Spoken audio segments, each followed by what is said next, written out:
Muito obrigado, Sr. Presidente. Cumprimentar todas as senhoras e senhores deputados. Permita-me, Sr. Presidente, que sendo esta a minha primeira intervenção nesta Comissão de Revisão Constitucional, possa saudar o trabalho que tem sido feito por todos os deputados e todos os grupos parlamentares. Eu tenho acompanhado o trabalho desta Comissão, embora de forma à distância, e de facto tem sido um trabalho ciclópico de muitas reuniões, de muita discussão dos artigos em causa, seguramente já algumas centenas de horas de discussão, o que implica muito mais do que esse tempo de preparação e, portanto, não queria deixar de saudar todos os deputados que têm participado e todos os grupos parlamentares pelas propostas que apresentaram e pelo trabalho que têm aqui desenvolvido e que seguramente terminará numa revisão constitucional que permita trazer a Constituição para tempos mais modernos e novos desafios que não se colocavam nem quando ela originalmente foi aprovada em 76, nem quando da sua última revisão constitucional, se a memória não me falha, de 2006. Relativamente a estes artigos, o PSD apresenta alterações ao artigo 102, 103, 106 e 107, e eu começaria pelo artigo 106, que tem a ver com a matéria de finanças públicas. A democracia portuguesa, que celebramos o seu ato fundador, os 49 anos do seu ato fundador na terça-feira e que depois se consubstanciou na Constituição de 76 e na formação do primeiro governo constitucional, depois de 6 governos provisórios, é marcada, do ponto de vista das finanças públicas, por um desequilíbrio estrutural das contas públicas durante praticamente todos os 49 anos de regime democrático, ou se quisermos 47 de governos constitucionais. Sublinho o desequilíbrio estrutural, porque isso parece-me ser a nota mais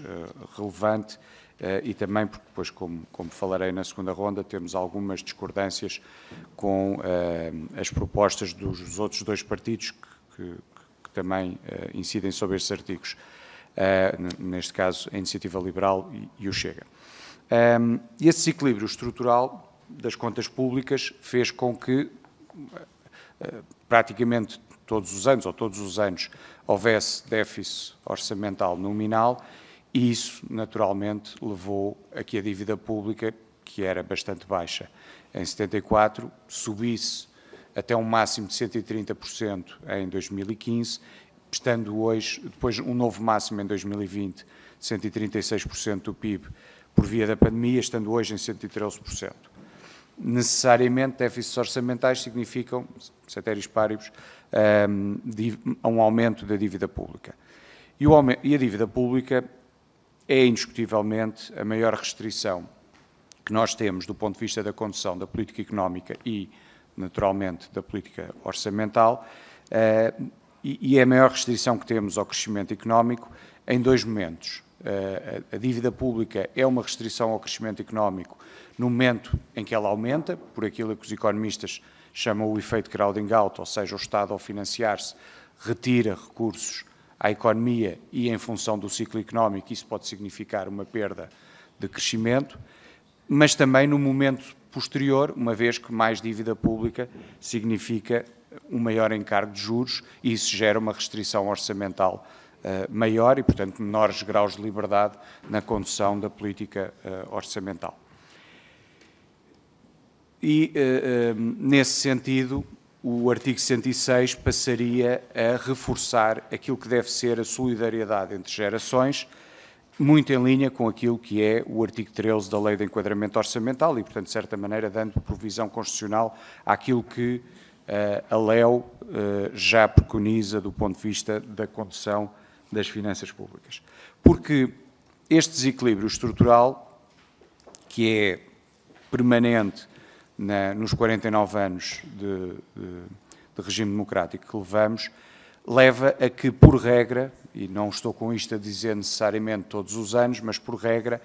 as políticas orçamentais sejam procíclicas. O que é que isto quer dizer? Quando a economia cresce, há mais o efeito estabilizadores automáticos, há mais receita fiscal e há menos prestações como o subsídio de desemprego ou outras prestações não contributivas, e esse aumento de receita normalmente é acompanhado por uma expansão dos gastos públicos. Depois, quando a economia entra em estagnação ou mesmo recessão, é necessário corrigir o déficit orçamental e temos novamente uma política procíclica. Se em períodos de expansão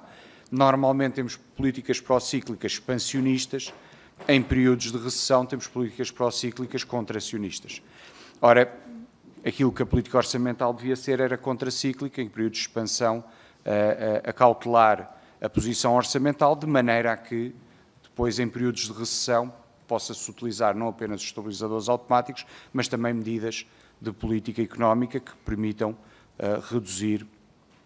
permitam a estabilização da função macroeconómica. Isto, que depois nos leva a uma crítica a um dos pontos de um dos outros partidos que apresenta sobre este artigo uma proposta, tem a ver com um aspecto que também nos parece fundamental. É importante que o país crie a noção, um consenso em torno do equilíbrio orçamental. E isto não tem nada a ver com a discussão sobre a dimensão do Estado. Não há qualquer evidência empírica, do ponto de vista da teoria económica e daquilo que é a literatura económica, entre dimensão do Estado, equilíbrio orçamental e eficiência dos gastos públicos. Há Estados, como por exemplo os Estados nórdicos, em que a despesa pública rondará os 50% do PIB e que são Estados com níveis de eficiência bastante elevados, e há Estados, como por exemplo o Japão ou os Estados Unidos, em que a despesa pública está claramente abaixo dos 40% do PIB e que também têm níveis de eficiência da sua despesa e do seu governo relativamente elevados. E porquê é que o consenso do equilíbrio orçamental é importante e porquê é que o equilíbrio orçamental é condição necessária, mas não suficiente para o crescimento económico? Porque tudo o que seja políticas que assentam em déficit e, portanto, em mais dívida, são políticas de momento que necessariamente implicam impostos futuros e, portanto, são políticas que beneficiam as gerações atuais à custa daquilo que é um maior encargo das gerações futuras. Não estou com isto a dizer que o Estado não deva ter déficits nominais, o que estou a dizer é que, do ponto de vista estrutural, os déficits devem estar equilibrados. E, portanto, a definição da dimensão do Estado deve ser uma decisão política a cada momento, das maiorias que se vão formando neste Parlamento, mas essa dimensão do Estado, seja por via de mais despesa ou por via de menos impostos, não pode ou não deve ser feita à custa daquilo que é mais impostos ou mais carga fiscal para as gerações futuras. E daí o nosso número 1 do artigo 106, relativamente àquilo que é a solidariedade intergeracional, atendendo ao que é o artigo 13 da Lei de Enquadramento Orçamental. Por outro lado, a dimensão do Estado também não é, enquanto que a dimensão do Estado é uma decisão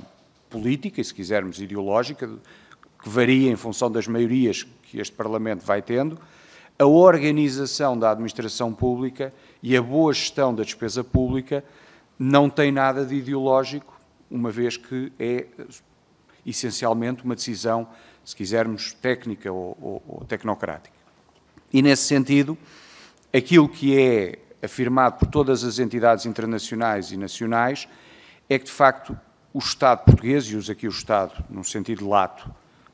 do setor público, tem uma gestão financeira absolutamente anacrónica que resulta, em grande medida, de uma reforma que foi feita no final dos anos 80, a RAF, a Reforma da Administração Financeira do Estado, com ainda algumas normas que vêm do final dos anos 60, ou dos anos 60. E, portanto, é absolutamente anacrónico e nós estamos a falar, o Estado português é uma entidade com 5 mil entidades, se me permite, ou é um universo com 5 mil entidades, que vão desde entidades que têm centenas de milhões de euros de orçamento,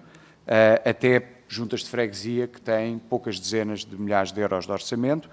É um universo que emprega cerca de quase 1 milhão de pessoas, se contarmos os funcionários públicos e todos aqueles que trabalham nas empresas públicas ou empresas tidas maioritariamente pelo Estado, e tem uma despesa pública na ordem dos 110 mil milhões de euros. E, portanto, este gigante é gerido do ponto de vista financeiro, patrimonial e de recursos humanos com regras que têm pelo menos 30 anos. E por isso nós precisamos de fazer uma reforma das finanças públicas, que foi, aliás, lançada em 2015 pela aprovação da nova Lei de Enquadramento Orçamental, que infelizmente não tem tido os avanços que seriam esperados em 2015, e por isso é que esta necessidade de planeamento médio prazo, de garantir a quem gere as entidades públicas, independentemente de ser administração direta ou indireta, ou independentemente de ser administração central, regional ou local, que tem uma programação plurianual da despesa pública, porque só dessa maneira é que os gestores públicos podem se comprometer com objetivos, com metas, com outputs e outcomes, porque sem saber que recursos é que terão nos anos seguintes, sem saber qual é o envelope financeiro que lhes está destinado para aquela missão, é muito difícil que possam planear e gerir de forma mais eficiente. Ainda neste artigo 106, pretendemos que passe a haver previsão constitucional daquilo que é já, de certa maneira, uma regra europeia que decorre da reforma de 2010 da supervisão orçamental europeia e que está no TUPEC, e que é que as previsões macroeconómicas sejam não apenas avaliadas, mas também validadas por uma instituição independente, no nosso caso, o Conselho de Finanças Públicas. No artigo 103, relativamente ao sistema fiscal, nós entendemos que os impostos sobre o imposto sobre o rendimento deve-se manter único e progressivo, e entendemos que a progressividade do imposto é um elemento fundamental naquilo que é uma das três funções da política orçamental, que é a redistribuição, as outras são a arrecadação de receitas e a estabilização macroeconómica, nas três funções de Musgrave, e nós entendemos que a progressividade do IRS é um elemento estrutural do sistema fiscal, pois podemos naturalmente discutir, mas mais uma vez isso é uma decisão de cada governo que se vai formando, o nível da carga fiscal de cada um dos escalões de IRS e o próprio nível da progressividade, se ela deve ser maior ou menor, mas entendemos que a progressividade é um elemento fundamental na estrutura do sistema fiscal. Entendemos também, porque se é verdade que a dimensão do Estado é uma decisão política a cada momento e, portanto, marcada com alguma marca ideológica, também não é menos verdade que, se assumirmos como compromisso o equilíbrio orçamental, mais despesa tem que significar necessariamente mais impostos e menos impostos tem que significar necessariamente menos despesa. Mas isto não pode deixar de ser feito num contexto em que o país não tem, ainda por cima, outros instrumentos de política económica, como a política monetária e a política cambial, não pode deixar de ser feito no enquadramento daquilo que são os nossos concorrentes europeus e, nomeadamente, os nossos concorrentes diretos dos países da coesão e, portanto, daí nós, no 103, defendermos que o sistema fiscal assente nos princípios do número 1, 2 e 3, sobre impostos de rendimento, impostos sobre o consumo e impostos sobre o património, deve também moderar o seu esforço fiscal e deve olhar à competitividade e depois deve também, para além deste ponto, que nos leva depois muito a discutir as taxas, mas deve também atender, no número 5, àquilo que são as outras fraquezas ou os outros pontos fracos do sistema fiscal. O nosso sistema fiscal não tem apenas uma elevada tributação do ponto de vista do esforço fiscal e do ponto de vista das taxas nominais de IRS e de IRC, tem também problemas de estabilidade. Permitam-me só dar um número, e o estudo é de 2016, mas entre 1989 e 2014, os 5 impostos mais importantes, portanto o IRC, o IRS, o IRC, o IVA, o IMI, antes autárquica, e o IMT, antes CISA, estes 5 impostos foram alterados por leis ou decretos-leis 493 vezes, no espaço de 26 anos, num total de mais de 3.100 artigos alterados, o mesmo artigo, obviamente, alterado muitas vezes, 10, 15, 30 vezes, ou mais. Portanto, a estabilidade do sistema fiscal, a sua previsibilidade, e depois a simplificação e a eficiência, porque outra das queixas que é feita sobre o nosso sistema fiscal, além da tributação, e da complexidade e da instabilidade é também o elevado custo de cumprimento das obrigações fiscais, para além da morosidade daquilo que é a litigância entre os contribuintes e a administração fiscal, bem como depois com os tribunais administrativos e fiscais. E também necessário, obviamente, o combate à fraude e evasão fiscal. Depois propomos um reforço da independência do Banco Central, e isto liga com uma outra proposta que não está aqui em discussão, mas que é que o Banco Central, junto com outros reguladores, a sua nomeação possa ser feita pelo Sr. Presidente da República. E depois, no artigo 107, um reforço daquilo que é a discussão e a apreciação. Não, esta da nomeação pelo Presidente da República não está aqui. Não está aqui, peço desculpa, não está no âmbito da discussão, já foram, mas de certa maneira são complementares e por isso é que eu a trouxe à colação. E depois no 107, reforçar aquilo que é a apreciação e a discussão da Conta Geral do Estado. Nós passamos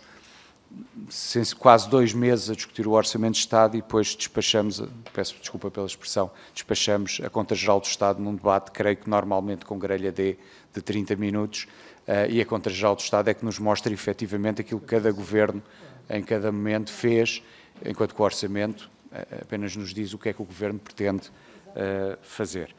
E com isto termino. Muito obrigado, Sr. Presidente.